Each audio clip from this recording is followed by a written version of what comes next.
Buckle up for another episode of Ghost Facers, a supernatural rewatch podcast. My name is Richard, and sitting shotgun as always is my brother in podcasting, Reed. Yeah, well, for now. What do you mean for now? We're in season 8. There's like 7 more seasons. I think for you there's 7 more seasons. I'm sorry. Listen, I'll finish this season with you, but then I'm out. After this season, you're done. I'm done. I've never had a normal life before. We've only been doing this podcast for like 3 years. It's weighed on me. It feels like you've never done anything else but this podcast. Exactly. Well, I guess that's it. Let's get into it.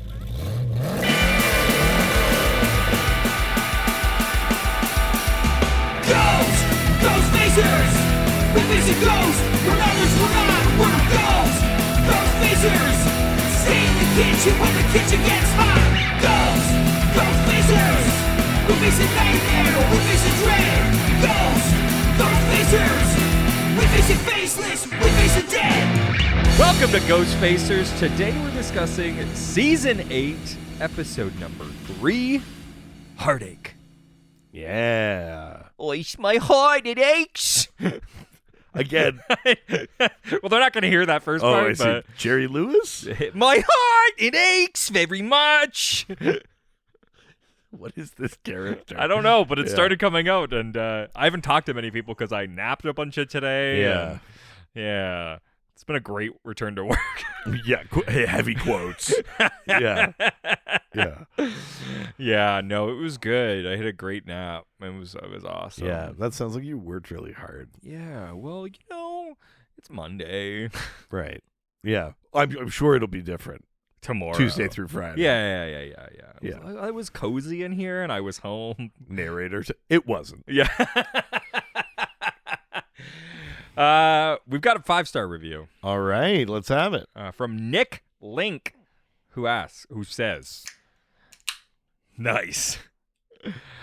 Like y'all said, holy shit, that was amazing cameo from Kim for Laura. I'm gonna joy. Oh my God. Wet joy hoses, opening it up for the joy hoses. I just started the podcast and this was so much fun. Wait, did you just start on like that episode? My God. Dear Lord. I had a Damn, that feels good. Yeah. Damn, I'm looking good. We were doing Duke Nukem voices before we started recording. So too. relevant now. Yeah. Much better. I had a really rough Monday and just broke down so bad because everything has been happening a lot, and yesterday it all came at once. I needed this good laugh. I mean, that sounds like a joy hose. It all came at once. Hell yeah. Hell yeah. It took that depression to the face. Oh, Jesus. Oh, I'm wide open for your depression. Good Lord. Oh, yeah? We call that a sad cocky. Hell yeah. Oh, no. No, it's a boo cocky. Fuck. I was a mess yesterday. It sounds like it. Damn, you're ugly. But I'm still kind of into it. I think I'm going to just pepper Duke Nukem quotes into this episode. I still would. Anyway, go ahead. Oh. Make my day. Oh, yeah. Now you're just reading the things. Yeah. Okay. Gonna rip him a new one. Yeah. Was that one of them? Apparently. Okay. But I'm getting really excited for Nashville Con in December. Hell yeah. I like the idea that that's a con about the TV show Nashville. Yes, yeah. Yeah. Y'all are one of outlets and distractions getting me through now and early December. Hope y'all have fun this weekend with the live recording. Hey, we did. We did. Yeah, you'll still have to wait another 8 weeks to hear it. Yeah. Yeah. Yeah. Sorry if this was really long, but I enjoyed this podcast. It's gotten me through some hard times. Excited to get into season 7, episode 22 after tying this out. I hope you mean like I hope you don't like tying this out. Like I hope you don't mean like from the ceiling. Oh, yeah. No. Yeah, don't do No that. Star is Born. Yeah. Tell me something, girl. Duke Nukem kills himself. I just want to take a look at you. Damn. I just want to get another look at you. Yeah, that's what it is. Yeah. He pisses himself at the Grammys. He goes, much better. Duke Nukem's A Star Is Born.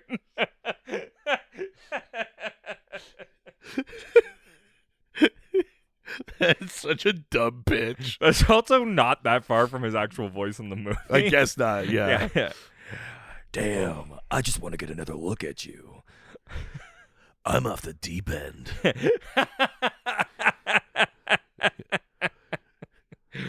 Watch as I dive in. Yeah.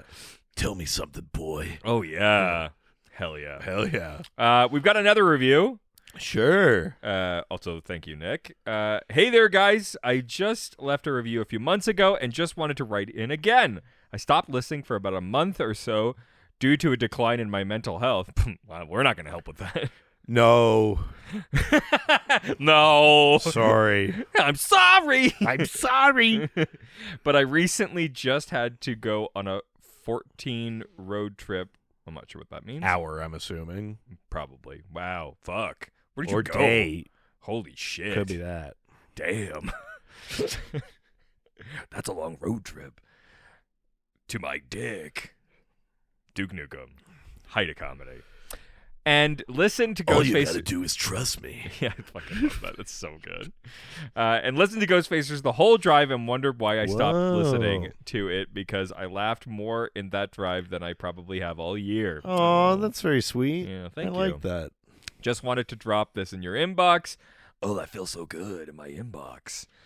And I hope you guys have a wonderful day. Your lore whore and sandwich slut, Doug Dimmadome 69. Here's a picture of my pussy. I saw the pussy. It was great. Nice. I bet he got a bunch of Dimmadome on that road trip. Is that when you get it from like a really dumb person? Oh, I don't know. That feels bad. It's fine. I don't know. I don't like it. No, it's good. I like when they're dumb. It's down to you and me, you one-eyed freak. It's Duke Nukem talking to a penis. Hell yeah. Yeah. PPS, I thought about making an Excel spreadsheet of all the t-shirt ideas you guys come up with. Let me know if you'd want something like that. Hell yeah. Hell yeah. Looks like cleanup on aisle 4. Oh my God. I'm just reading out the cool. list. One final review. Sure. We had to catch up. I've been we get a lot and it's awesome. Shake it, baby. Oh yeah. That's for the strippers. No, it's for the pigs. That's gotta hurt. Hell yeah. I've been really enjoying listening to through this podcast. Y'all are hilarious and help my work days go by so much faster. I know this episode is old, but at this point, but every time the subject of the TV guide giving away the whole plot comes up, all I can think of is the grandpa from the Lost Boys saying, "Read the TV guide, don't need a TV." Thank you. I mean, fair enough. I suppose that was a known quantity about TV. Yeah. TV guide. From Jack. Thank you so much. Jackie. Wow. Yeah. Oh, your ass is grass, and I've got the weed whacker. Oh, man. Any more? Nobody messes with my meat. Oh. Unless we're talking about that one-eyed monster. Yeah. I'm almost doing the hormone monster. Yeah, you are. You're very close to it, yeah. Damn, I'm looking good. Okay, I don't know how... Okay, this is such an insane thing. So, Duke Nukem quotes, a lot of them are like pop culture references. Yeah. He says, I'll be back, and he does all that kind of yeah. stuff. This one is a quote from Gladiator, but I want you to hear where they like make it a Duke Nukem quote, Yeah. I don't know if I'll be able to pick that up. Just but... wait.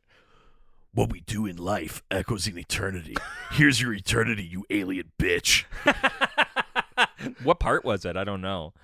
It was the first bit. Yeah, that's what I figured. Remember that bit where Russell Crowe says, "Here's your eternity, you alien bitch," and then he cuts Joaquin Phoenix. Nice.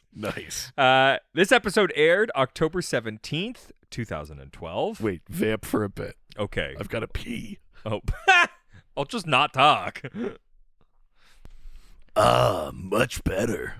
I'd probably cut it out, but Oh, you piece of shit. I'll leave in the entire gap. Yeah. This It's your fault episode, it's your fault you weren't vamping. this episode was written by Brad Buckner and Eugene Rosleming. Here's a Oh no, Okay. wait, never mind. Oh, huh? There's a Pardon? character we haven't met yet, Uh-huh. and the actor that plays her last name's not Buckner, right? It's like Buckmeister or something. Oh. You know who I'm talking about? No. Like Brianna. Oh. I'm getting her name wrong. Yeah, They're not. yeah. There's no relation. I don't think so. Okay. This episode was directed by Okay. Jensen Ackles. Well, yeah, it's in episode 3 that tracks. Yeah. This is the third episode. I mean, that- he's actually in this quite a bit for an Yeah. episode he if anything, it's directed. very centric around him. Yeah. He this is the third one he's directed, and was viewed by an estimated. We were up to what 2.5 or some shit last week. Yeah, I'm imagining a big old crash back to 1.8. it's 10 point. No, Holy shit! It's viewed by an estimated 2.13. So it is going back down. Yeah. Truly, like what happened last week? I don't know, but we're still in the twos, which is great. Lauren Tom was just like, hey, my Tom boys and girls, I'm on Supernatural. I don't know, like what are Lauren Tom fans called? Sure, I guess that's fair. Yeah. Tommers. Nice. That was better than what I said for sure. Yeah. Hey, my Tom Ados. Oh, sure. That's a cool name. My automatons. Oh yeah, because you don't think, you just watch. Yeah, you fucking Yeah. rubes. Yes, 600,000 of you just watch because I told you to. All right, let's review the promo and see if that is any indication about the steep drop. I mean, the promos rarely, I think, play a role in this. I know, but it gives me a thing to transition I see. into it. Right, Yeah. sorry. Just a little peek behind the curtain there. Yeah. I don't know why you would even say that. That's dumb. Damn. Damn, that sounds stupid. All right, let's watch the promo. I mean, that is part of the episode. But it's not the entire but episode. they put a lot on the, like, is Sam done hunt? Yeah, which, here's what I'm going to say.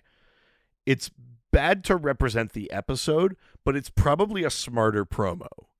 Sure, Because yeah. it's like, at this point, we're in season 8, and you're like, oh, shit. It's like, there's, like, drama, like... I guess. But you know what I mean? But like, also, it's like one of them doesn't want to hunt anymore. It's kind Yeah. of like, all right, yeah.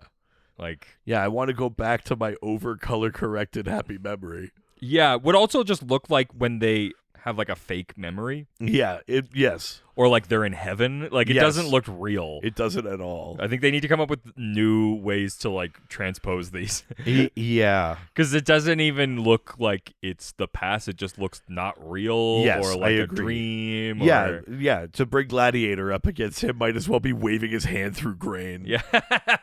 Wait, is that where the Thor? I mean, the thing from Avengers comes from Endgame. Is that What? the running his hands through the when fucking Snap Guy does that? That doesn't. That doesn't mean everyone who runs their hand through grain. No, is I think it referencing is. Gladiator. It's a Gladiator thing. and no one ran their hands through grain before Gladiator. Never, not even one time. That's the dividing line. Yeah, they were Yeah. They were filming that episode, and they were like that movie, and they were like, "What if he run his hands?" Well, through it?" I'm like, exactly. you can't we're, do that. We're in the year 23 AG after Gladiator. or agriculture, because either way it works. Yeah, both were Yeah. invented 23 years ago. Got some news for you. Oh, why do you sound sad? There's no international titles this week. Then just skip the segment. Well, yeah, but if I didn't say it, you'd be like, That segment's been on its dying. I know. It's been Dying on its breath. final. I mean, what are you gonna do with fucking with Heartache? It's like everybody's got it.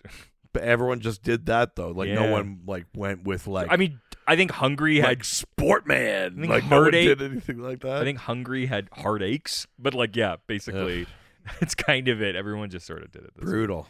I have looked into the future. It does come back, but It's not looking good for it. It's definitely on assisted care at this point. Yeah, it's palliative. Yeah. Yeah, it's in hospice. That's a cool, fun joke. Yeah, unlike our Germany jokes we usually make in this segment. Those are tasteful. or when you made those burning comments a couple seasons back. Fuck. Featured music from this episode. Good Love Gone Bad by Jamie Dunlap and Scott Nicoli. Bad spacing. You said good gone love.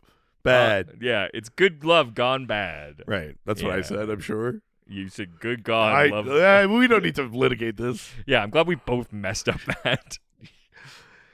The only thing worse than messing it up is messing up being pedantic. As you just did again. Yeah. Fuck. TV Guide describes this episode as Sam and Dean investigate a series of murders involving victims who each received organs from the same donor. Yeah. Before we talk about today's episode, why don't we open up Dad's journal and learn about some fucking Mayan-ass gods? Yeah. Let's see what the lore says about Exua. Hell yeah. Exua's gonna give it to you. Yeah, that's right. Yeah. I really liked when Exua did the rebuilding people's cars and like putting in TVs in them. Sorry, wait, what? Exhibit. Oh, Yeah. that's okay. X. But that's it's an different X. from DMX. Yeah. But it's Yeah. also an X thing. Right. Remember that song about Mayan gods that Marvin Gaye did? Exua Healing? Give you Exua healing. Exua Healing, baby. Rip your heart out. Oh, that's the works. So, Woo. Exua, which I'm positive I'm mispronouncing. There's no way. Is like a part of the Maya pantheon of gods. Exua is in general basically like a merchant deity. So he's depicted carrying a pack and a spear. It represents like the sale and transportation of like goods. Okay. The dangerous life of a merchant. Like there's patron saints in other religions and stuff for like travelers or or for mercantile sort of people Sure, or yeah, stuff yeah. like that.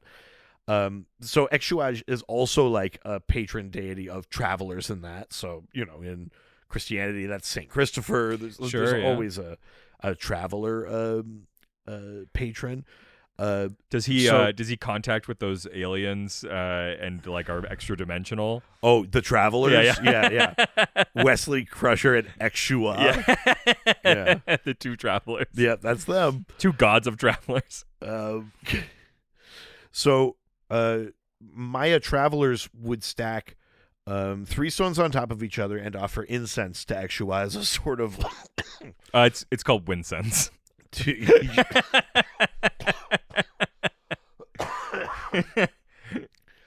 to ensure like a safe journey. Exua, I'm stuck in my merchant's bag. Jesus. Step Exua. No. Yeah. Oh, There's some thought it that doesn't count as incense if it's there's some between a god Hey, and a all right, merchant. hey. There's some thought that the Maya may have given the name Exua to Polaris, to the North Star. Yeah. That might have been the name Oh. they gave to that star. Because that is the one that like doesn't move. Sure. And you can, like, so for as far as travelers Lazy ass North Star. go, yeah, it never moves. Yeah. So part of its depiction. So Exua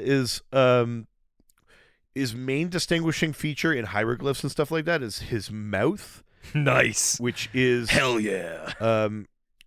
encircled by a red-brown border, has a large lower lip, and has he's also got 2 curved lines to the right of his eye.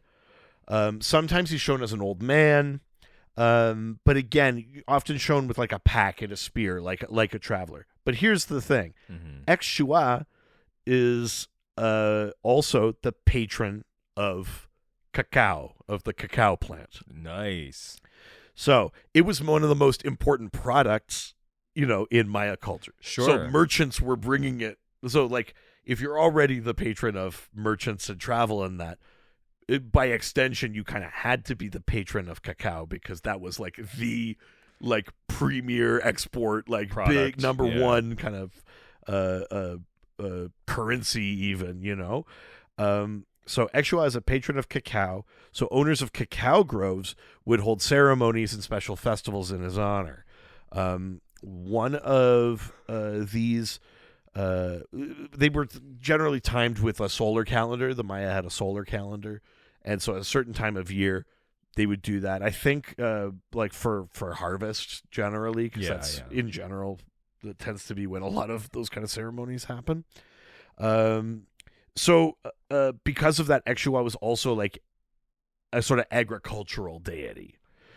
Now, as for cacao itself, it's slightly different. Maya is slightly different, but in Aztec mythology, the cacao plant was supposed to have been brought to Earth by Tezcatlipoca, the sun god. Sure.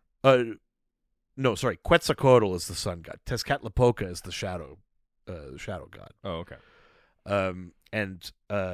And that's supposed to be where the cacao plant came from because it's dark color, all that kind of stuff. Okay. It was associated with Tezcatlipoca. Slightly different because that's Aztec versus Maya. There's sort of overlapping regions and things like that, but they're not super far from each other, right? And they do kind of overlap. But I think when we're talking about Maya, we're generally talking more like Yucatan Peninsula, like that kind of area of what is now Mexico.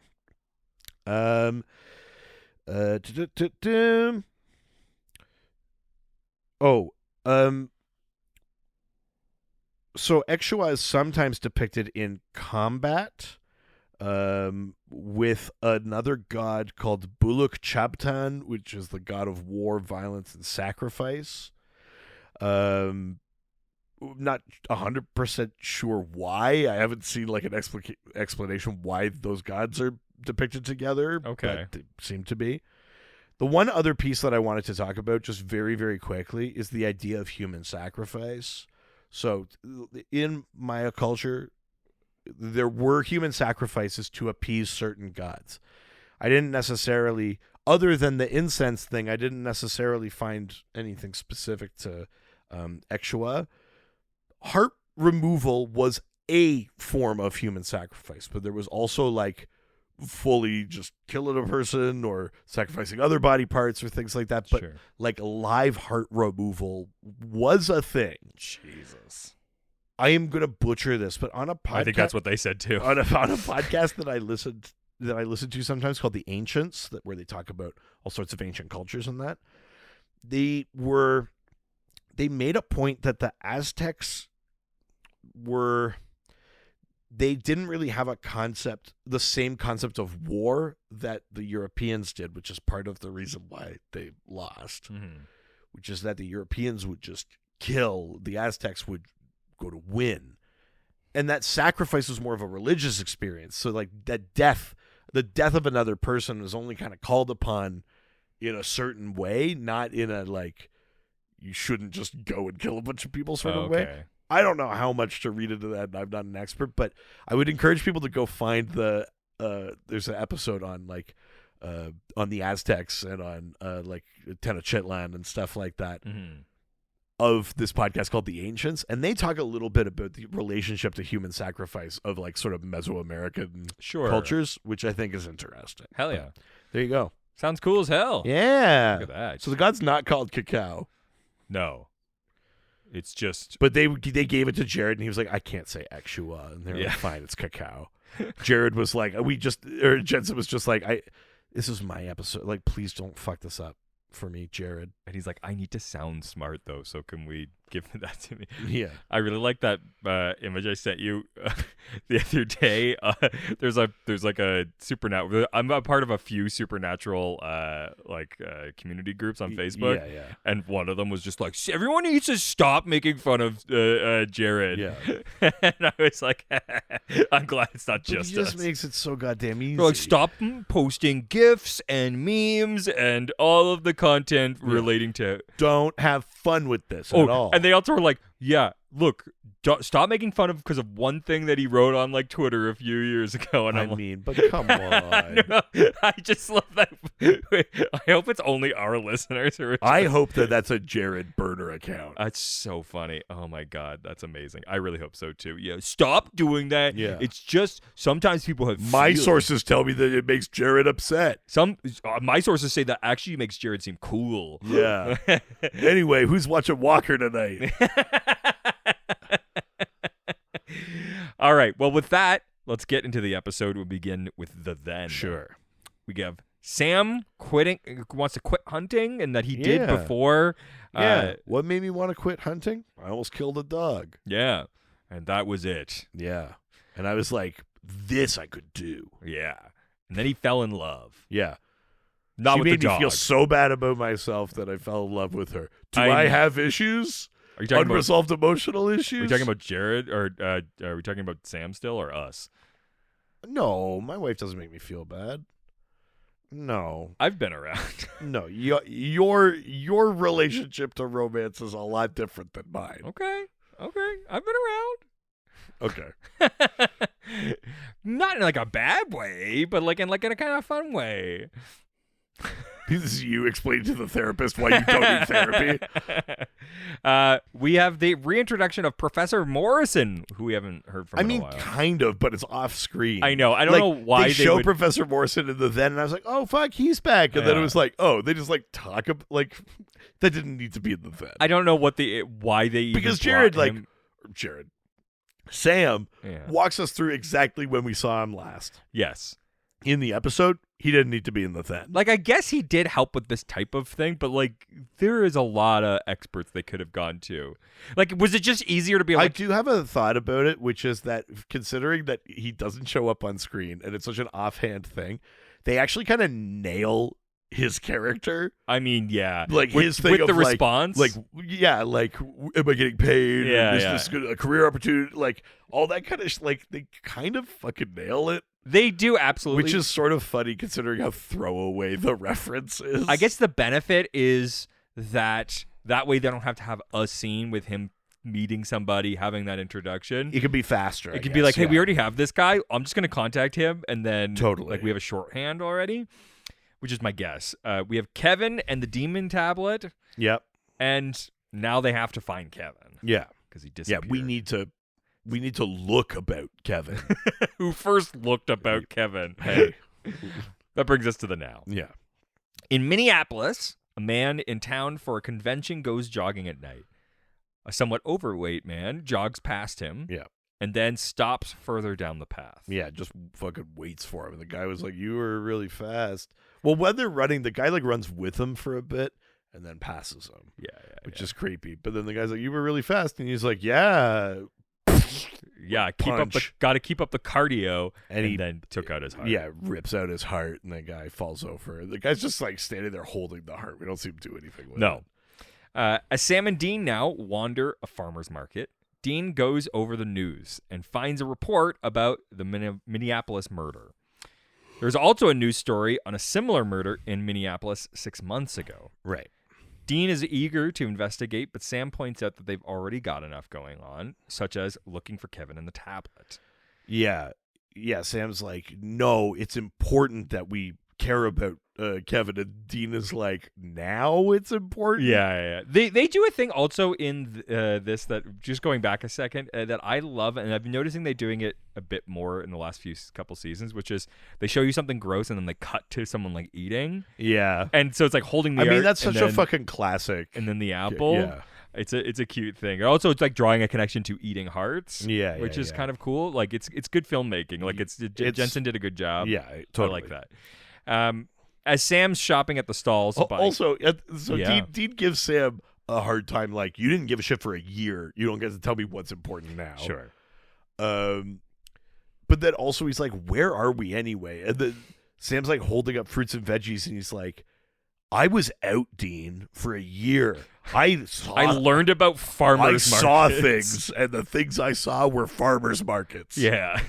It's like... As if this is like a new concept that's sweeping the nation. It's so funny to me that, like... I mean, Sam has, in previous seasons, like, ordered a salad. Or Yes. something. Like, we've already established that, but they have to use that as shorthand for, like, I was almost out. You see this? It's an apple, Dean. I bet you don't even know what it is. Yeah, you fucking rube. Because all you know is the life. Yeah. You know, like I learned about the good life. Yeah, Apples. celery. It's so fucking funny to me. Yes. Dean reminds him yet again that Sam quit for a year and then plays the guilt card on him. Sam gives in, and the Winchesters drive to Minneapolis. Yeah. Posing as FBI agents, they talk to Detective Pike, who resents their questions about how he handled the case. Yeah, I mean, fair. Yeah. So, do you know who this guy is? The guy, the detective? Yeah. Or the sergeant or The whatever? Detective Pike? No. That's Alan Ackles. What? That's Jensen's dad. Oh, that's fun. Who, this is the second time he's been on the show. Do you remember the first time? No. From Weekend at Bobby's, when he was the uncredited voice of the newscaster in the background. Oh, that's fun. Yeah, we talked about that, I think, last time.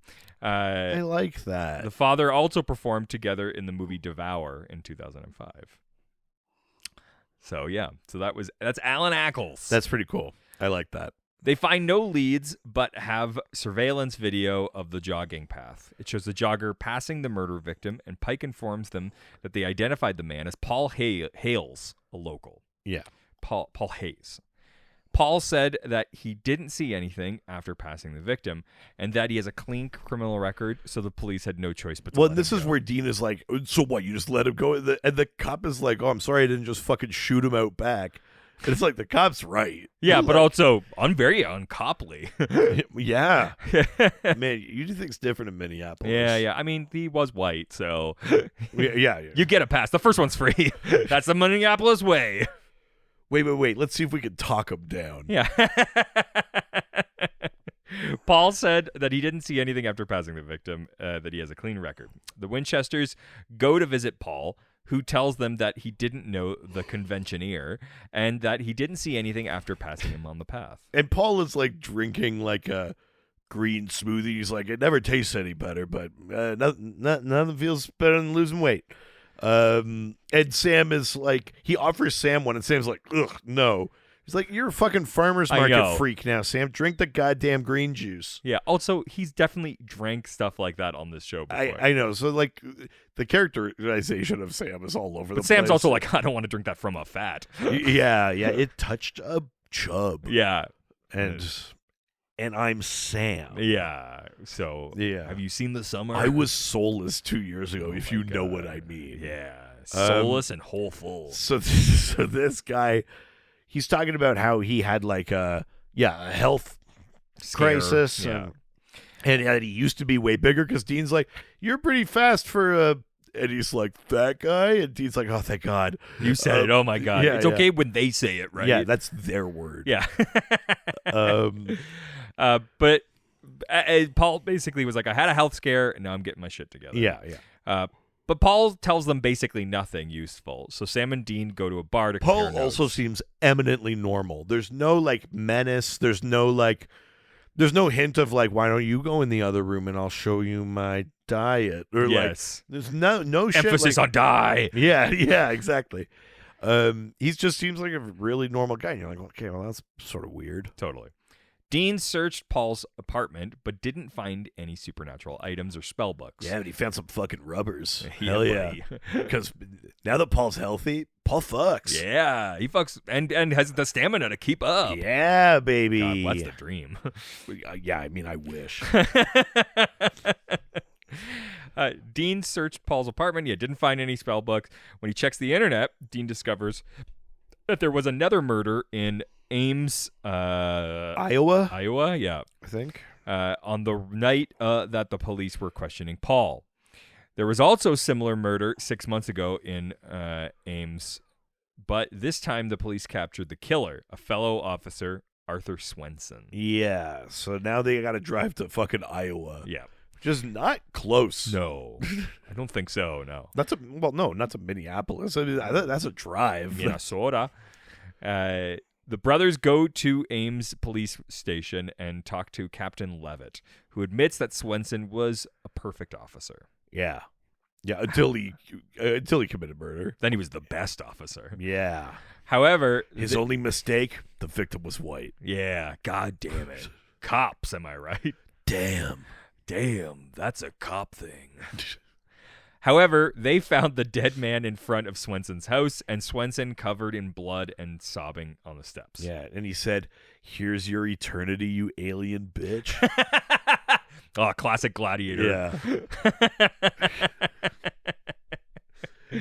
To quote my mentor, Marcus Aurelius. See you in hell, you alien bitch. Yeah. The Winchesters confirmed that Swenson was in court testifying during the proceeding a few days when the murder in Minneapolis occurred. So they go to see Swenson, who is muttering something repeatedly in a foreign language and refuses to acknowledge them. I do like the over and over. Like Sam's recording and he's like, Yeah. wait a minute, I think he's repeating it. For a second you go like the way Sam says it like he has to clue in that he's repeating a thing. So you're like, oh, whatever he's saying, it's like a sentence, and then he says it again. And then later it's like 2 words. I know.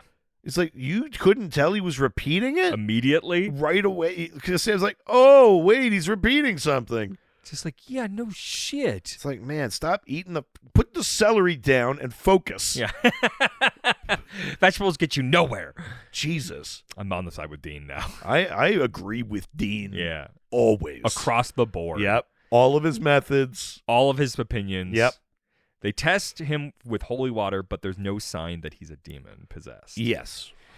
That night, Swenson in his cell starts grabbing at the bunk strut with like superhuman strength. Yeah, he manages to like break off a shard of the bunk strut, and then he's like keeps repeating the thing. He's like holding it up to his face, and we kind of cut away. We hear a scream, and you're like, oh shit, yeah, not good. God damn. At their motel, Dean tries a translation app on Sam's recording of Swenson. Yeah, and it just says error, no match. I do like that they're like, fucking, technology time. We have apps now. Yeah. Imagine how this could help us hunting. It doesn't. But it can't provide translation. The police call them then about Swenson blinding himself, and Dean goes to see him at the hospital. Yeah, so they go to the hospital, and Dr. Kashi, who... What a fucking smoke show. Holy shit. I'm glad you said it, because I was going to. A fox and a half. Also, I don't think this is... No, this is fine. Something about, like Indian and, like, Pakistani women with British accents fucking sends me. I don't know what that combination is for me, but... Agree. Okay. Yeah. But it fucking does it. Oh, man. Priyanka Chopra. Yeah. Sorry. At any rate, Dr. Kashi is like walking through like that he like was pretty precise. He like cut through the optic nerve to get this eye out. The eye was actually like a donor eye that he had gotten because he had some Is that a thing? I think so, but not... Yeah.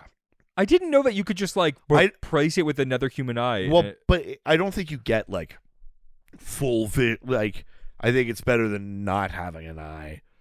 And I think there must be like very specific circumstances. Like, you know, like if I imagine if the nerve behind is damaged too much, you can't attach another thing to like. I think they have to be like, we removed this eye and attached another perfect eye that we removed carefully. Like, because it feels like there's like so many like nerves and shit back there. Like, well, but that's what I mean. I think like everything's got to be pretty controlled. Like theoretically, the scenario is we had a controlled environment where we removed the donor eye. We didn't just like find an eye. Sure, yeah. Which is also not how donations work. Nope. But also like whatever the eye that is being removed, we're removing it as opposed to it was damaged and we put it like, you know what I mean? Like it had cancer as opposed to he got the shit kicked out of him. Sure. Or like something like that. If you were colorblind in that eye, like and you got a new eye that it was either not colorblind or vice versa, would one half be colorblind? I don't know how your brain would interpret that. Right? Like where one is one thing and one is another. Right? I've got no fucking clue. But I do think we just set up a bunch of doctors writing in. Doctors. Doctors. But she talks about that and she goes like, it's weird. Like, yeah, he had this like kind of like Different colored eye. eye trauma and he got a donor eye and that's the one he cut out. And Dean kind of goes, here's my number, Dr. Kashi. I fucking wish. Oh my God. Yeah. Dean sweet talks her into calling him when she can determine the donor and leaves. Yeah. God. Fucking he wishes. I got a donor right. A universal donor? That's just the word. We've circled the joke all the way back to just the word. Hell yeah. So is somebody looking for me? Yeah. Hey, Dr. Kashi, I got your donor right here. Yeah. Sorry, I mispronounced it. Donaire. We're looking for We a got donor. your order. We're looking for a donor. Oh, sorry. Well, if you're looking for a donaire, Yeah. universal donaire. Yeah. Yeah. But only during the day. At night, I'm busy delivering blood. Do you need blood? Because only at night. Yeah. What time is it? Give me your number. You tell me if it's nighttime and you need blood. It's 6:30. Does that count as night? No, that's dinner rush. Is it darkness or is it It's yeah. time? We have seasonal hours. Yeah. It depends on when the sun is up or when the sun is down. No, but I needed an eye. Right. Do you want garlic on that? Yeah. Garlic fluff? Do you want that? Garlic fluff. The fucking Middle Eastern like shawarma fluff? Oh, I know what you're talking about. Fuck, that's good. Is that what it's called? Surely it has a different I think it's name. garlic sauce. I mean, I don't know what the language name for that is. Nice. Surprisingly, that was the least offensive way I could have I said know, that. but you're like a 60-year-old trying to talk to a 20-year-old without getting canceled. I think that the Orientals are great. Oh, God. Jesus. When Dean goes back to the hotel, Sam tells him that he checked Paul's medical records and found out that he also had a transplant 1 year ago. Yeah. He also tells Dean that a copy of the record of the recording was emailed to Dr. Morrison, who helped them before. Yeah. Dean's like, who? And Sam's like, Dr. Morrison, who helped us with the Amazons. Yes. And Dean's like, oh, good. Well, now we don't need to put him in the then. Yeah. But we did. Yeah, but we did. While they wait for Dr. Morrison to get back to them, Dean says that they need to go to Boulder, Colorado, because the next murder in the series occurred there. Right, like, because there's this, like, 6 month ago pattern as Yeah. well. So he's like, we got to head to Colorado. So they're driving all the fuck over.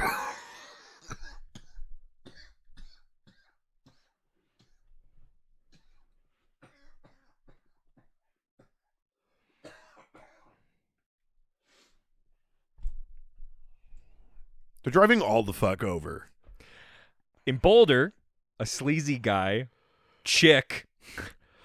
Oh, come on. He looked fine. He was just waiting in an alley to have sex with a stripper. Yeah. I mean, he did seem sweet about it. I mean, he did until he vaguely seemed threatening, but that was Until only she became more threatening. for the drama of the scene. Yes. Turns You're like, out, which one is it? not because it's an actual character trait of his. Yes. I was listening to I was watching a TikTok today that was like interviewing like somebody who's a stripper Okay. and or adult dancer. I don't know what the better term is, but anyways, Sure.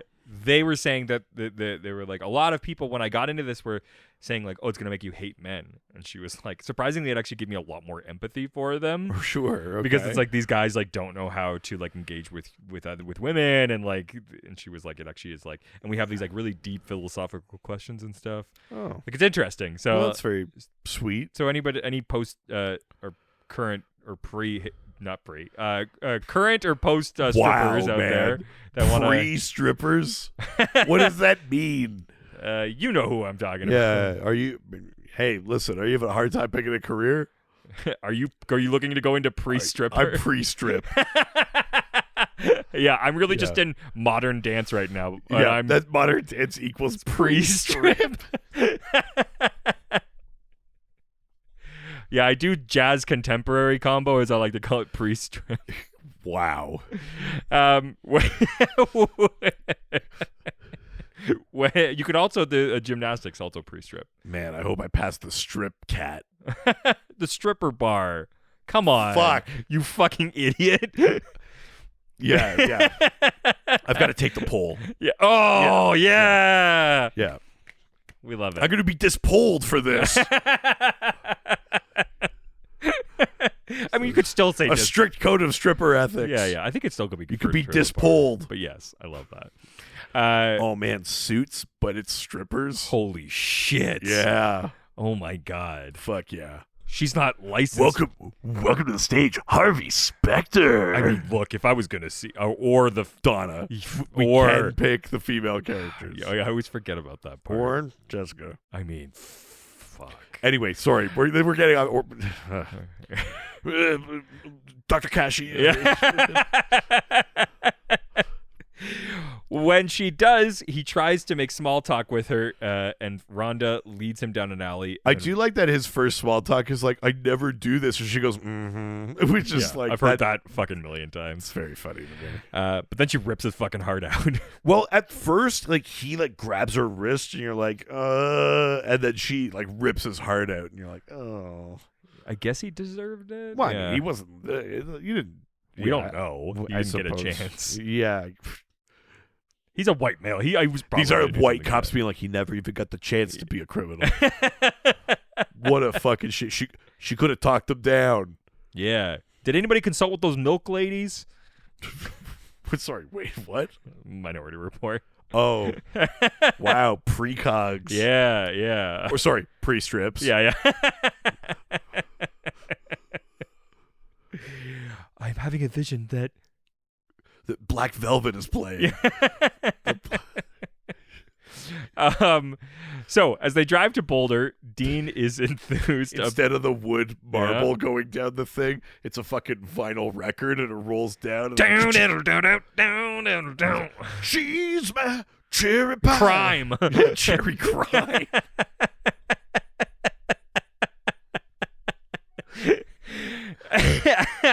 This is such an untenable joke. Imagine explaining this to someone.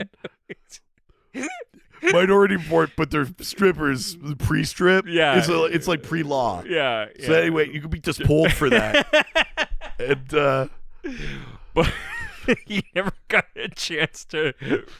oh yeah, also cops. Yeah. It's such like a Katamari ball of a joke. All right. As they drive to Boulder, Dean is enthused about how the case is going. I mean, God, in this episode, Dean's fucking so goddamn pick me. He's just like, are we having the best time? Yeah, he's like, dude, man, just admit that Sam doesn't want to do this. He's just like, no, man, isn't this the best? We live for But this. also, Sam, like, just fucking play along a little bit. Yeah. Like, Dean's like, hey, do you know what makes me happy? Doing this. Me and you on the road. And Sam's like, yeah, that makes you happy. It's like, for fuck's sakes, man. Like, fine, you want to get out, but can you make it, like, unpoco easy on Dean? Yeah. Jesus. Maybe if you enjoyed it for You a minute. fucking sad sack. Truly.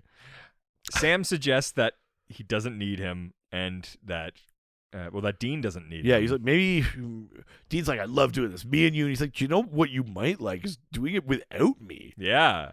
It's like, come on. Yeah. That's like when you want to break up with somebody, but you don't want to actually do it. Yeah. So you're hoping that they'll break up with you. That's 100% what it is. Yeah. It's really fucking weak sauce. Remember how much fun it was when you were single? Yeah. Too bad you're in this relationship. Yeah, I wish I could give you what you need. But Yeah, but that's just who I am. I can't satisfy you. Maybe someone out there could. Oh, well, you're with me. Jesus. You're way too good at that. Yeah, I've never given that speech before. I can't satisfy you. Maybe someone else can. So, Kashi calls Dean. Oh, thank God. Yeah, we should call me. I mean, truly. To tell him that Paul received a pair of kidneys from the same donor as Swenson. Famous quarterback Brick Holmes. Are you looking up who the actress is? No, but I okay. just wanted to say that, like, what good would that do an adult to have 2 kidneys? Because they can't support you because you're an adult man and Yeah. those are children's needs. Yeah. Yeah. No. That's good. I like that. And That's a also, I good joke. 100% was looking at that. I fucking knew it. I will not be dissuaded. No, I'm not trying to. So Brick Holmes, who lived in He's a brick. Holmes, which is almost It's close. house. I Holy can't believe we shit. got to the end of that bit and then realized it worked.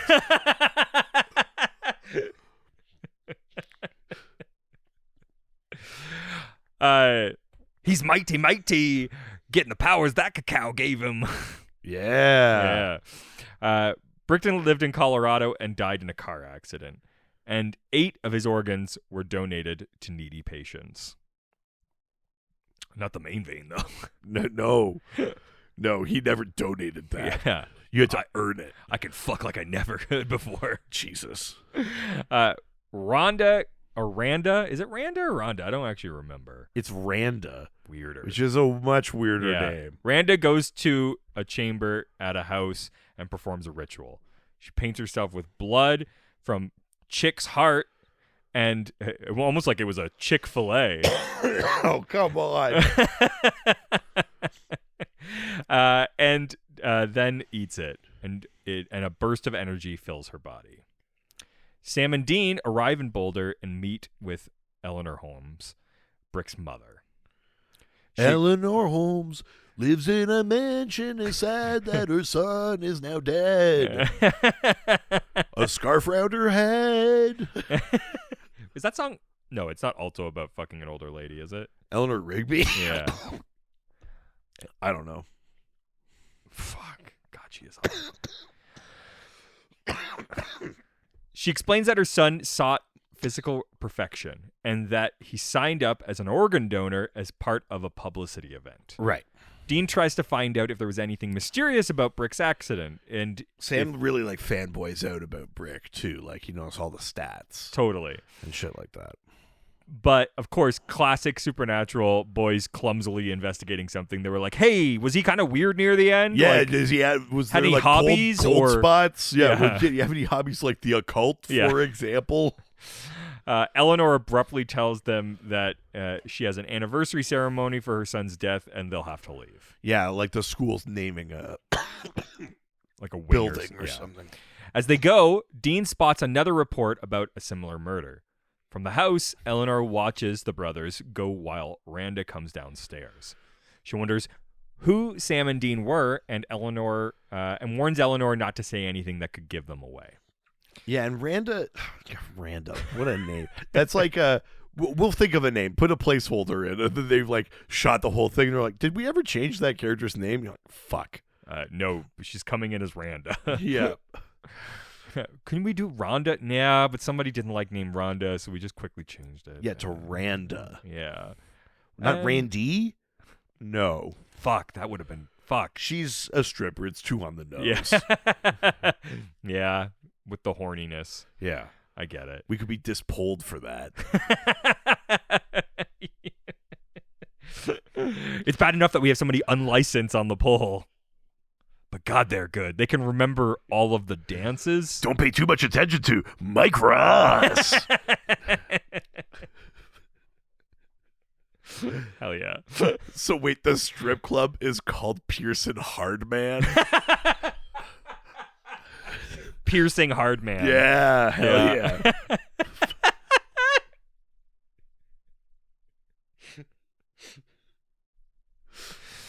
Good Lord.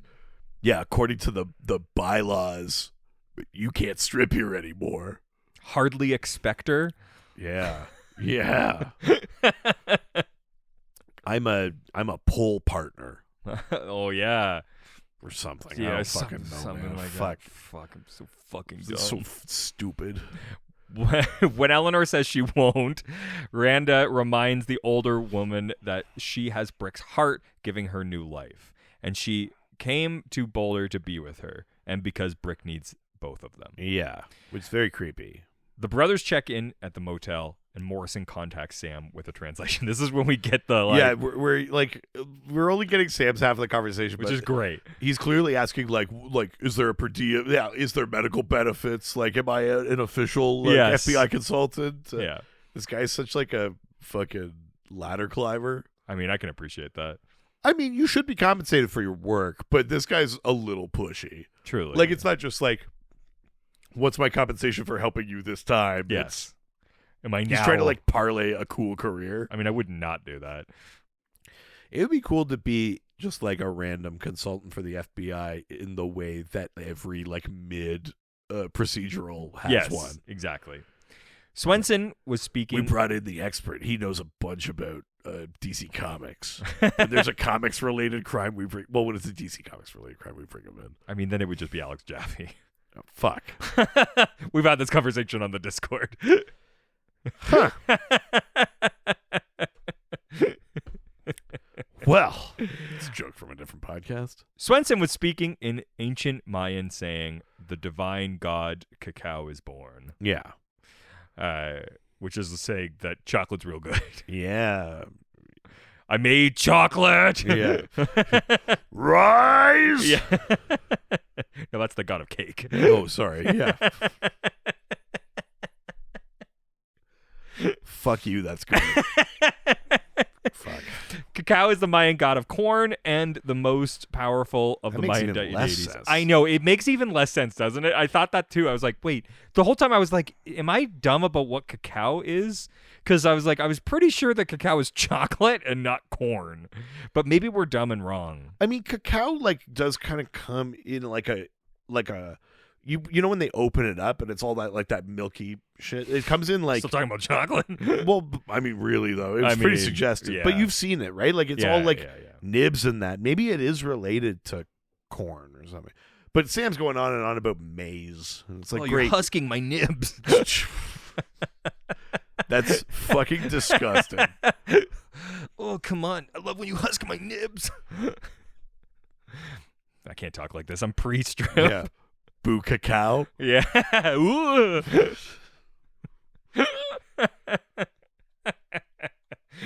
Meanwhile, Dean confirms that next door, Jimmy Yang, which I'm pretty sure is just a comedian's name.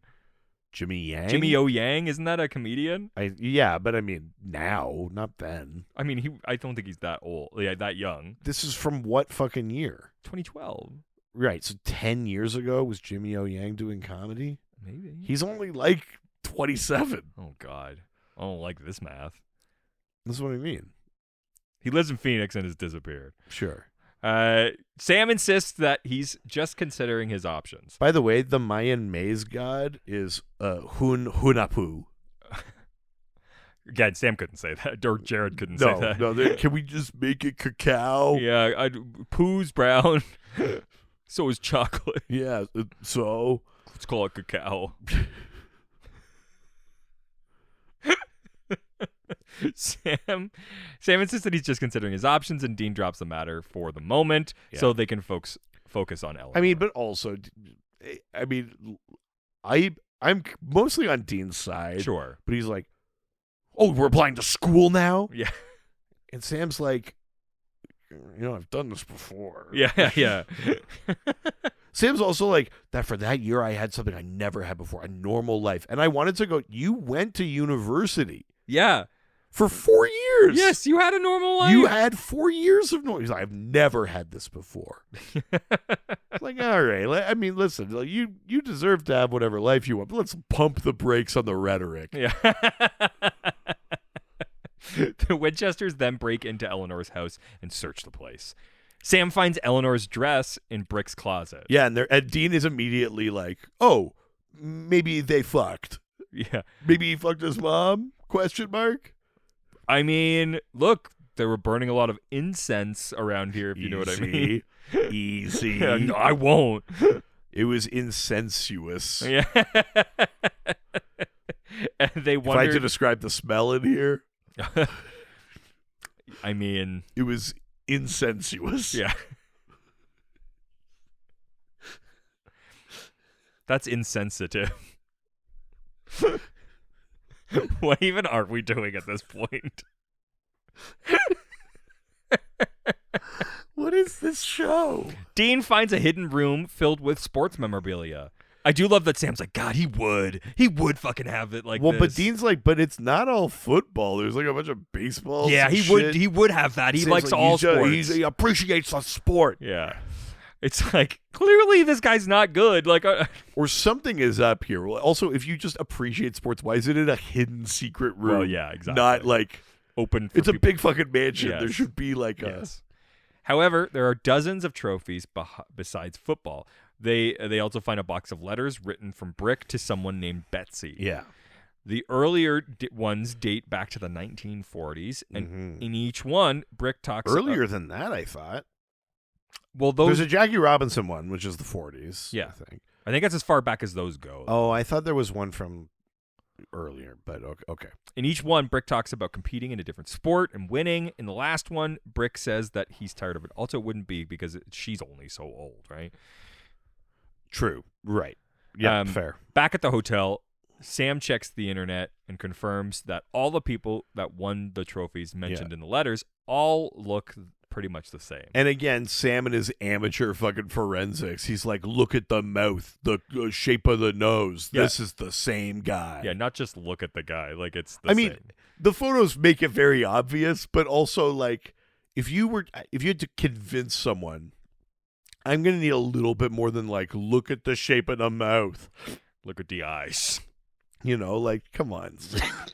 Based on the letter dates, Brick is at least 95 years old and remained in peak physical condition. Dean figures that since in Mayan cultures, athletes were treated as gods and ate human hearts to gain superhuman strength, Brick may be a Mayan and over 900 years old. Yeah. Just a bit of a leap, but sure. Yeah, Sam's like, I think these are all the same guy. And Dean's like, I can one up that. Yeah, 900. Add another 0. It's cooler. Yeah. I think he's more guys than that. Yeah. You know what's cooler than 90 years? 900 years. Yeah. 90. See, and this is what you'd be missing if you had a normal life, Sam. Yeah. Sweet shit like this. Yeah. Let's call ourselves the Supernatural. Yeah, it's cleaner. Yeah. It's a reverse Sean. when they figured that Brick made a deal with Cacao to keep himself young as well as virile. When the donor recipients received Brick's organs, they all became a part of the deal and were able to kill people and gain physical prowess. Doesn't talk about how they knew that at all. No, but this is just the boys' working theory. We have dealt with haunted transplants before. Sure, yeah. And we've already brought up a sort of question mark about Brick's death. Yeah. Because they're like, he had great reflexes and stuff like that. There was nothing on the road. Weather was good, and he just like went off a bridge. And she was like, it was an accident. We did read the last letter, which was like, I can't do this anymore. You know, like I think we can start to put it together. The older Swenson was the only one who snapped because of the guilt. Right. So their theory is that you had to do these sacrifices in Maya culture or whatever. Yeah. These people are doing it, but the thing that made Swenson snap was he was such a good cop. Yeah, the most believable. His mind couldn't take killing someone that didn't deserve it. Because he's just such a good fucking cop. That's right. You know them. That's the hardest to believe part of this episode. I mean, look, you know what they say? One good apple spoils the... One good apple makes the rest fine. Yeah.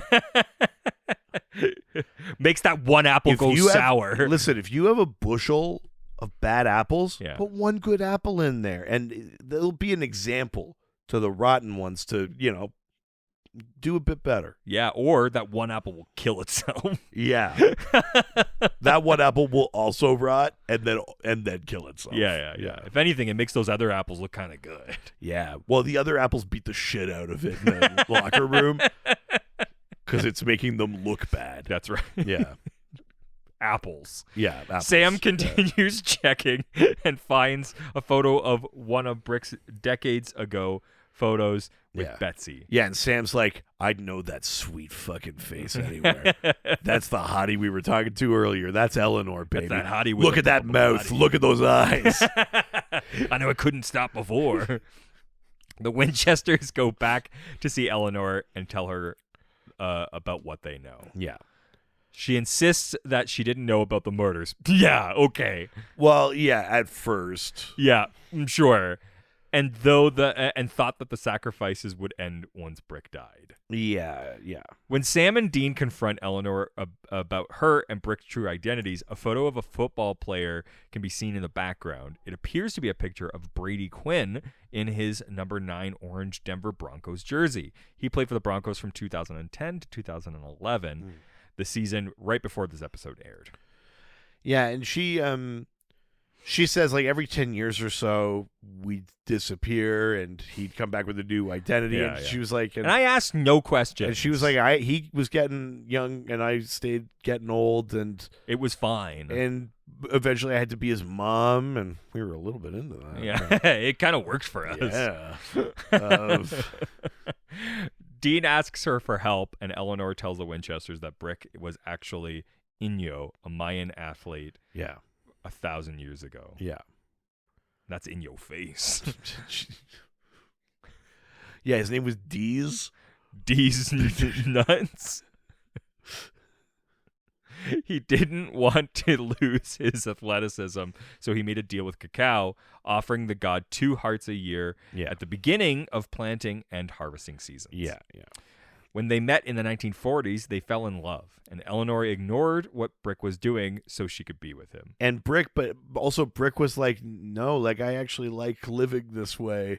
And she, the way she puts it is, she thinks he realized she was getting older and would die, and he was like, I've done a bunch of sports. I'm done now. Couldn't he just not keep sacrificing and would die? Just get old? Yeah. Great question. Like, I don't think he needed to kill himself. He just needed to stop. This is the only way. The whole thing was But that he making wouldn't two age with her is the thing. She'd still die. But he would die. Yeah, but then he'd be with an old. Yeah, gross. Yeah. Yeah, I think that's why he killed himself, Yeah. actually. He was like, what have I been doing? Yeah. Oh, God. Yuck. Yeah. To my own mom. Yeah.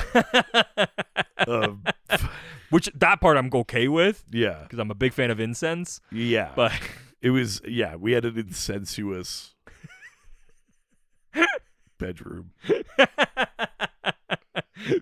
So even 10 years or so, they assumed new identities. Yeah. When Eleanor reached her 40s, she posed as Brick's mother. Yeah. When he realized that she would die, he killed himself. Yeah. Dean tells her that I love you so much, I'll let you live knowing I killed myself. Yeah. This all adds up. Yep. That's not fucking... I was going to say selfish, but that's not fair. God, sometimes you just want to... Anyway. Pardon? Dean tells her that... I never told you this, but I'm a Mayan athlete. That really doesn't add up. Well, this will be my last lifetime. Oh, yeah. It's been a long time since you ate a heart. Yeah. Well, if anything, I'm eating too many. Yeah. Yeah, you've got a real heart on. Yeah. Well, I work at Piercing Heart Man. Wait, this is Piercing... This episode will never end. This is Piercing Heart Man, which is only a heart-related Yes. law firm. Yeah. Where you eat hearts. This is a different joke. Yeah, now, this is a new joke. Yeah, yeah. Heart v. Spectre. Yeah. Yeah. Nice. Yeah, yeah. Any others? No. I think we're good for now. Yeah. Okay. Dean tells her that they now have a deal with they have to deal with 8 killers. But Eleanor tells them that if they can just destroy Brick's still beating heart, then it will end the curse for all Yeah, of them. because the heart is the thing that matters. That's the Yeah. the big key. So they just have to kill the person that has Brick's heart. And she knows who has the heart. Yeah. Her name is Randa. Are you saying Rhonda? Or Nope. Randa. Like random? Nope. Randa? Randa. Okay, not E, Randy? No, with Randa. 2 A's. Just the guys going, Randa? Randa? Randa, where are you? Ugh. Don't name your kid Randa. Please don't. But if we have any Jesus. listeners named Randa, Change your name. change your fucking name. Yeah, you heard me. This is a request from Piercing Hardman. Damn. The brothers go to Randa's strip club during the day when it's. Dean makes a fucking disgusting comment where he's like, "Smell? You smell it?" Yeah, it sounds like you're gross. Yeah. But yeah. What the fuck? Yeah, you smell that? Yeah, smell my fingers. It's like fucking grow the fuck up. Yeah, it's a little throwback Dirtbag Dean. Absolutely. And the brothers go in to find her and removes Brick's heart. Randa comes out on stage. Oh, sorry, hang on. I actually have a Duke Nukem quote for that. Okay. Smells like someone cut the fromage. Wait, oh, gross. That's an unhealthy strip club.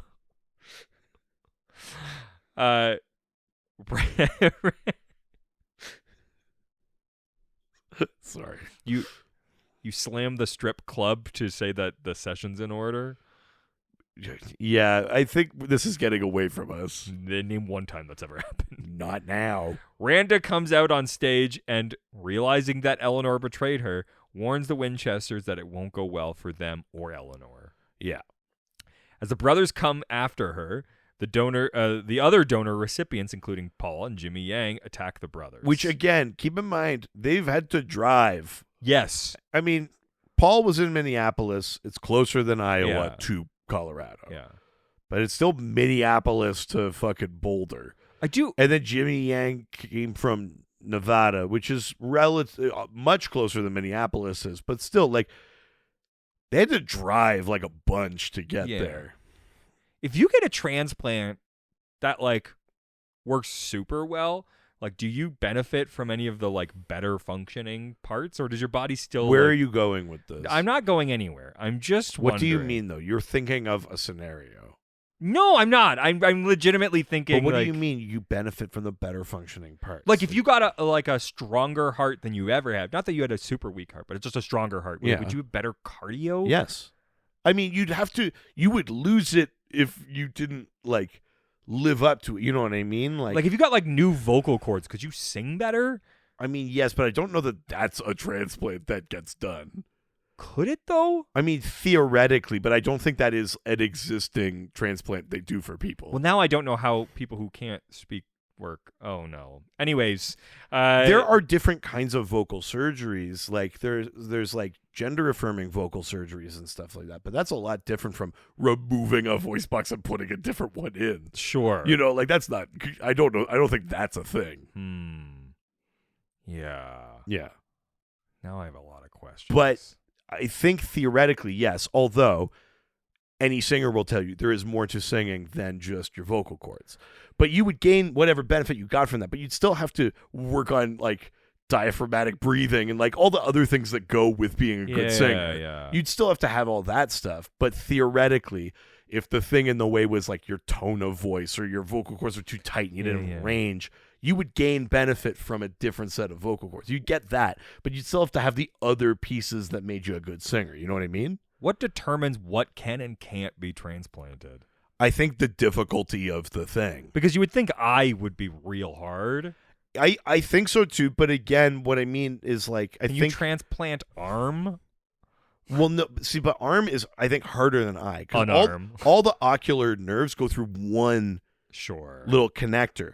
On the arm, there's all these different nerves. Like, I'm sure you could do it, but it's a matter of, like, how long do you have to be in surgery? How precise is the Sure. like, Yeah. theoretically, anything could be transplanted with enough Ability. and time, patience, accuracy, resources, whatever. But I think that's the dividing line for things. Because that's the is- whole thing with, like, the brain, right? Which is, like, it's just so fucking complicated that, like, Well, there's too many connections. You couldn't possibly.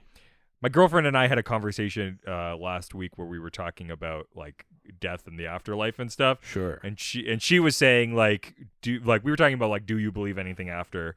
And I was saying I don't. And she was like, I believe in energy. And I'm like, yeah, but is that conscious energy? That's the big thing. Hey, even the Force You lose your consciousness when Well, you this is die, what I mean, when right? you bond Like, with the Force. 'cause very few Jedis ever learned how to retain their consciousness after death. well, that's the thing. And she was saying that she was like, well, maybe it's consciousness. I'm like, no, because I think consciousness is the brain. Sure, right. And so then I'm like, so it's not conscious. And she's like, yeah, but like still. And I'm like, yeah, but if then I don't care. but then who gives a shit? yeah, exactly. Yeah, I'm like, then it's what's not the me. point? And she was like, well, it is you. And I'm like, but it's not me. It's though. not. That's the same. That's as much me as just my atoms going Yeah, back yeah, into yeah, the exactly, thing. It's right? sort of meaningless Yeah. at that point. If I'm not aware of that experience, then I don't care. Yes, about it. exactly. Yeah. And so I totally agree. Yeah. So yeah, but if you could transplant your brain, theoretically you would still be you, but in that new body. Yeah. It's fucking weird. Yeah, in a scenario where a brain transplant is possible, yeah, you would. But then, you'd have a insane case of dysmorphia. Even if you were still in a white male body, you'd be like, but this isn't, like, you imagine that, like, this is not my body. This isn't fucking me. weird. Well, exactly. So what happens? And if you can imagine that scenario, but for some reason you're listening to this show and you hate trans people, go take a look at the fucking mirror. You bastards. Yeah. Also with the with Star Trek transportation, technically that's a new body. Well, it's a new, no. It's a new, all of it. That's what I mean. Sorry, it's a new all of it. So theoretically, shouldn't that just be a fresh person because you can't transplant consciousness? So you're not. That's just a different person. Unless consciousness is just the electrical impulses fired between material parts of you. But that's not memories though, Isn't it? is it? But what do you think is a memory on a hard drive? Do you think it's etching something into a hard drive every time you save something to a USB? It's just electric pulses and ones and zeros. It's either firing or it's not. Your brain is just a very sophisticated computer. But what's the data? But what's the data on a USB? Well, that's different because But really think about it. What is it? But On is a it the solid state same? drive, what is it? But is it the same thing? How is it not? One is organic and one is technology, but it's the exact same principle. Like, if you're asking me literally how does information get broken down to zeros and ones, I couldn't tell you, but we know that that's what it is in a computer. Yes. It's the exact same thing, except replace like metal and, lithium and tungsten or whatever with fucking just like flesh and neurons and that. So- They're doing the same thing. It's just one is infinitely more complex. It has way more computing power, but it's just an organic So computer. if you made a smart enough of a computer, then it's just a person. Yes. So they knock Sam out and pin Dean down on the stage. I'm getting too old for this shit. And Randa tells Dean that she was a little weak Georgia girl. So this is where I start really turning on this episode. I'm going to admit it. Yeah, sure. Because I'm like, oh, putting these in makes them evil? I don't know what, like... I really think they lose the plot here. I was wondering if, like... Because they each do the heart sacrifice. Yeah. And theoretically, that's just like... what we're meant to assume is they're not in control of that. It's just a thing that happens. Like, Brick that made the decision to do it. Well, no, but the cop, right? And then he goes nuts because he's like, I can't believe it. Like, so there's some sort of like involuntary, like they're haunted by the thing that by their transplant, right? There's an element. Is that why Brick killed himself? Is because he couldn't not do that, so he had to. Well, I don't think so. But my point is the thing with that cop is that he did it and couldn't stop himself, and then realized what he did. Which means it was almost like a haunting kind of thing. Sure. Where you couldn't stop it. But theoretically, for Paul or that, even if they're on board with it, they're just doing it for themselves. Yeah. I also don't understand why they answered the call. Because look, I get the like want to like improve your life and like suddenly like because it's like, not like this. there's some sort of plan like if we put by all our transplants combined and we're gonna bring him back. We are or something. Captain Cacao. Like there's a different version of this episode where Inyo doesn't intentionally kill himself, but he dies, and then through his transplants, he's trying to put himself back together. Makes more sense, and that would explain bringing them in, yeah, and stuff. we're like, And they all bang that old lady together. oh, easy. Fucking It Part 1 style. Oh, no. I mean, hopefully not that style. Well, I mean, they're Jesus. adults. Good Lord. If anything, it's the reverse because they're all old, and one of them is really old. I just don't even know why we should be invoking it at this point. It's a thing to do. Good Lord. Uh, But yes, I agree. It doesn't really make sense. no, yeah, not at all.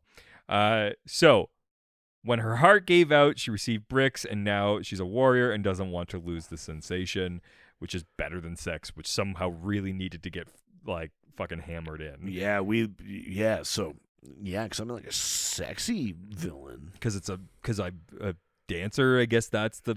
I don't know, man. She rips Dean's shirt open, which I don't hate, but then not the bare chest. Which No, is like, she well, then why doesn't rip his fucking- shirt. She just opens his jacket or Just whatever. like cool, I guess. And then for some reason, everyone else has done an Immediately, instant grab, yeah. and she's like, "No, but I'm gonna make this last," or whatever. Like, for narrative convenience, now I will take my time. yes, exactly. Because then she's like, if I do it slow enough, I can make you see your beating heart. Yeah, and I'll come. Yeah.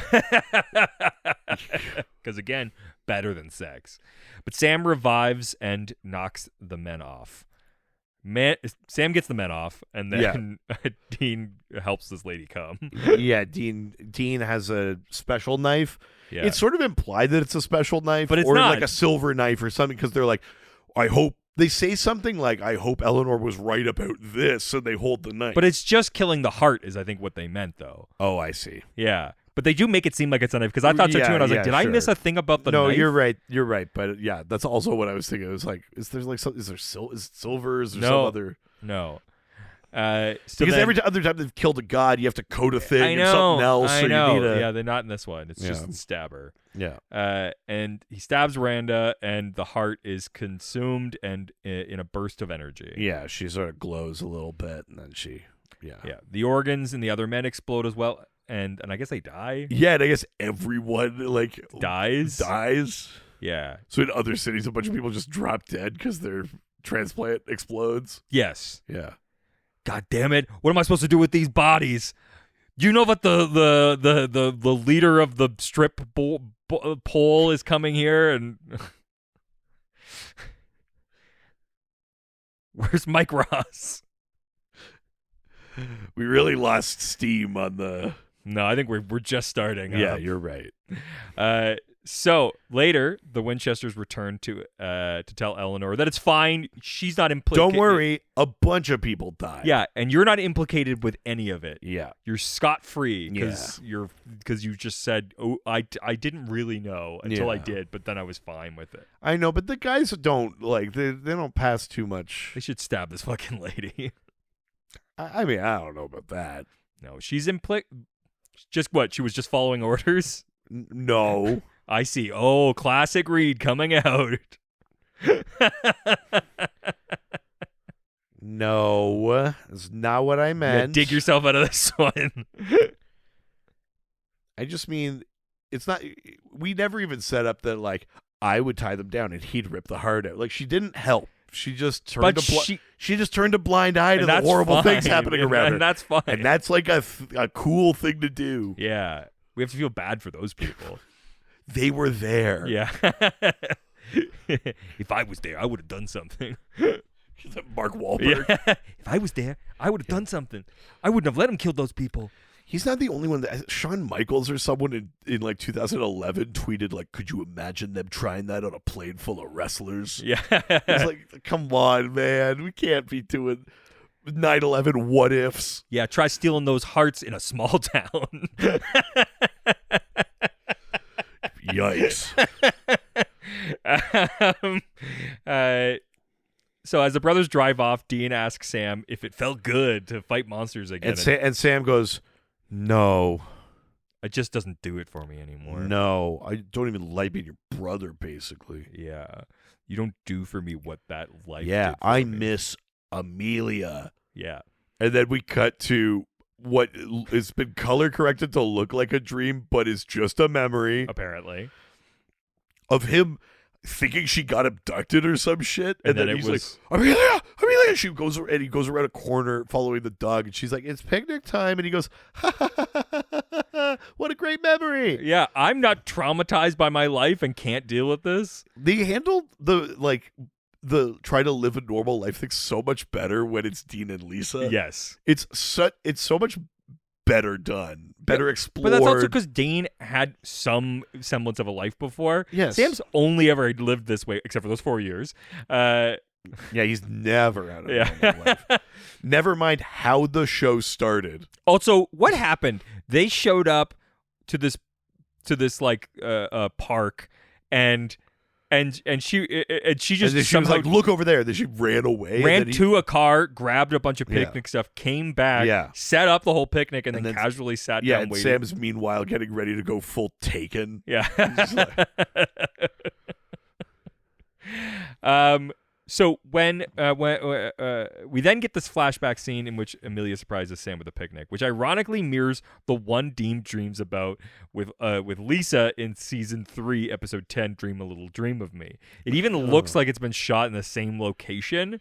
This is alluding to the hypocrisy in Dean's attitude towards Sam, for wanting to keep something he had for himself and didn't want to leave behind either.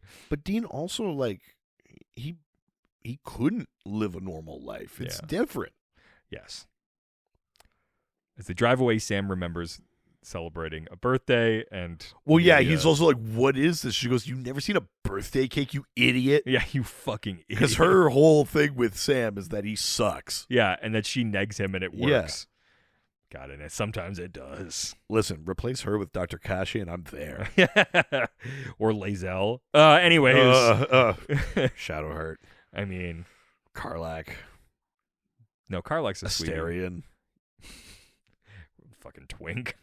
Listen, keep my options open. Yeah, Halson. Oh, yeah. Oh my god. Oh, man, he split me in two. Yeah, he'd be Halfson. Yeah. Oh, he wouldn't be half in. No, it would be full sin. Yeah. Anyways, that's the end of the episode. What did you think of it? Largely interesting. I like the transplant stuff. I like that they made it a little bit different. It's not like all these transplants came from a serial killer or something. Sure, yeah. Like, we brought some new element in. I think this episode falls down on some of the internal logic of what's even down to, like, why did he kill himself and not Yep. just stop? Yep. You know what I mean? Like, Doesn't add up. that. Why did the other people come and help? Like, Yep. Why is her name Randa? That stuff doesn't really work. Nope. I think both Dean and Sam, like, Dean can't fucking let it go. Like, every 2 seconds, he's like, unless you want to leave or some shit. And then Sam also can't, like, make it easier on Dean and be like, it's going to be fine. We're still brothers. I'm still here for you or whatever. He goes like, no, maybe you're better alone. Yeah. It's like, Jesus, the two of you, fuck. Truly. So I don't know. I'm a little bit torn because there's things I like about this episode, but I also feel like it's largely Yep. So I guess I would give this. I'd probably give this like 3.5 strip club cents. Sure. And sensuous. Yeah, it's insensuous. This episode sucks. Wow, you hate it that much. I do not like this episode. It's fine enough. I think it's written really poorly. It doesn't feel you like hate this. I kind of like, hate this. this Is like a episode. bugs for you. I didn't know it was until I watched it. Wow. It's been a long time since I barely remembered this episode. Okay. I remembered this one. Oh, For the most part. I barely remembered this episode. I remember Brick and I remember the old lady, and that was kind of it. Yeah. I think that she's a brick. Homes. It's the discount brick house. Yeah. Well, no. You turned this brick house into a brick home. Homes. But like, I think that the only thing good about this episode is like it's well shot. I think even the boys' acting is sort of like weird and like awkward in this episode. Yeah, exactly. And it feels like Dean's being too like fake and weird, and like and Sam is being way too sensitive in a way that even for Sam it's too much. Yeah. Like it just feels like not written like where these characters are at this point in the series. Yeah. No, you're right.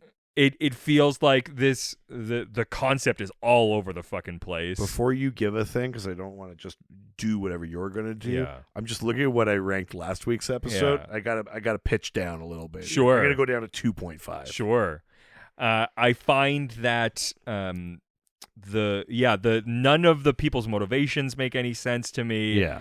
It just like the old lady acts fine. Yeah, but like Randa seems to revel in it too much, but it's like I just do it twice a year and just live, man. Like, yeah, it's just like so much of this doesn't make any sense for me. I think that it's just kind of like so much of it's disconnected and feels not like these characters.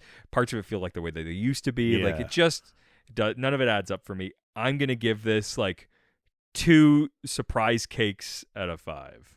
Whoa. Yeah, not a fan. What is this? What even is It's a this? birthday cake. You fucking idiot. Why don't you go kill another dog? Yeah, why don't you get on your fucking hands and knees like my little dog? Oh, woof woof. Yeah. I'm in. All right, those were our reviews. Before we go, we've got a note from a fellow hunter. Ooh. Hi, Izzy from Utah. Hi, Izzy from Utah. We always love getting messages from Izzy. I missed quite a few episodes recently. Never mind. I take back what I said. No excuse. I'm so fucking disappointed. There's no excuse. But don't worry. I missed the episodes for a funny reason. I was in a coma. What? No, that's not funny. Oh, no. We were doing so well. We had so few people convalescing. Yeah. Why is everybody in a hospital that listens to this show? Oh, my God. Either working or are a patient. Oh, man. Izzy was the break from season 1 to season 2. Yeah. Stop listening to this podcast in the hospital. Jesus. I hope you're okay. Good Lord. Oh, yeah. And they don't talk anything more about it. They just say that. What the fuck? And then they move on. You can't do that. I was going back to listen to them recently, and a friend and I got caught on the math done for how long Sam and Dean were in heaven during Dark Side of the Moon. Right.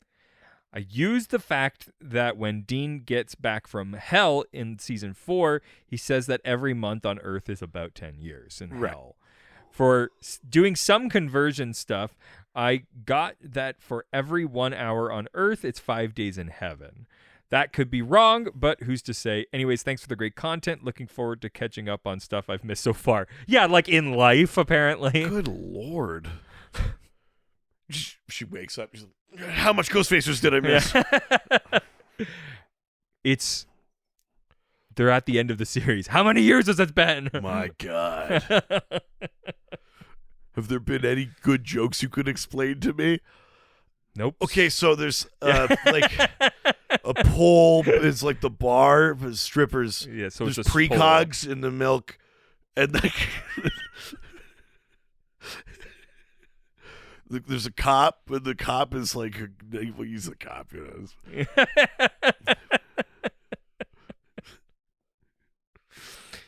Good Lord.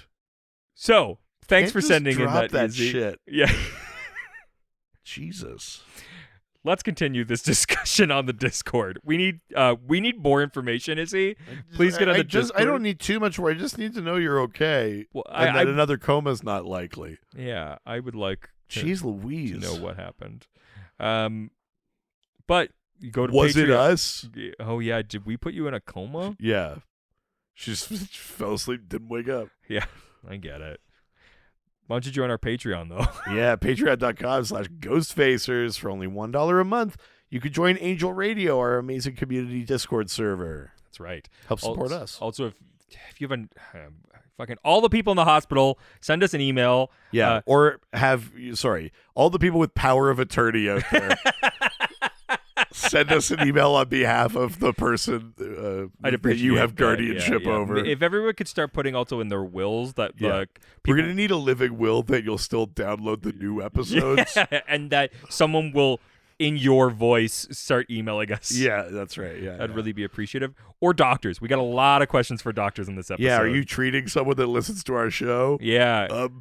If someone's body dies, can you put their brain in so they keep listening to our podcast in another body? Just plug it straight into Apple. Oh, that's great. Yeah. Yeah, let's do that. Yeah. Could we give our podcast a brain? I don't think that's a good idea. Probably not. I mean, you see how deranged an AI is when it's trained on the whole internet. Could you imagine an AI trained only Just on our show? It would be a sexual menace. Yeah, truly. Yeah. It would be bad. It would have to get put down. Immediately. Like that dog that Sam brought in. Yeah, Sam will have to run it over. Why don't you send us an email at ghostfacerspodcast@gmail.com or reach out to us through our various social media platforms. Yeah, at Ghostfacerspod on Facebook and Instagram. Don't forget to subscribe to the podcast and wherever you get it. And while you're there, why don't you give us a 5-star review, and we'll read that review on a future episode. That's right. Also, if you want to get your piercing hard man attorney at law. Yeah. No, wait, hold on. Priest at horny at law. Yeah. Fucking nailed it. Fucking so good. Oh yeah, baby. Or your I'm pre-strip dance academy. Pre-strip. I have a grad degree in stripping. Yeah, if you want to get your my daughter's pre-strip dance academy alum. Oh no. Bumper sticker. Yeah, I love that. It's in the collegiate fund. My daughter is pre-strip. That is actually the perfect trashy bumper sticker. You just stumbled on. You would sell so many of those to all the wrong people, but that's not really the point, though. But you would sell so many of those. My daughter is pre-strip. That's the funniest shit in the world. We're about to make a ton of money. Hell yeah. And if we don't, you should start listening to our other podcast. Yeah, the Dr. DC podcast, as far as I know, has not put anyone into a coma. We talk about DC Comics. We answer listener questions. We talk about superheroes and shit. If you like how we talk about monsters and stuff on this show, you might like how we talk about that stuff over there. Actually, I've heard that Dr. DC brings people out of comas. So listen to that. Yeah, but it fills them with this sort of like incandescent rage that you can't quell. Yeah, but that's what 4chan's for. Yeah. And that's where you find our listeners. Yeah, baby. But yeah, just if you know somebody with a coma, just like turn on Spotify and let it run with our podcast. It would be doing everybody a big favor. Yeah. And them, I guess. Oh, and if you're a medical professional and you're just like listening in the room, I'm going to need you to like push 80 cc's of Nostronapan. I just want to see if someone will do it. Oh, they just made up a thing, though? Yeah. Okay. So be like, I need Nostronapan. And they're like, is that like marzipan? Is that like a combination? Yeah, push 80 cc's of marzipan. It's a combination through an IV drip. Push solid marzipan into someone's veins. I mean, if anybody would want into mine. Yeah. That sounds like a combination between Noxiclone That's and what marzipan. I call it. That's what I call almond joy, is a bunch of marzipan killing me. Yeah, for Christmas, can you give me 50 cc's of marzipan? Yeah. That's it for this week. Say goodbye, bitch. Sure.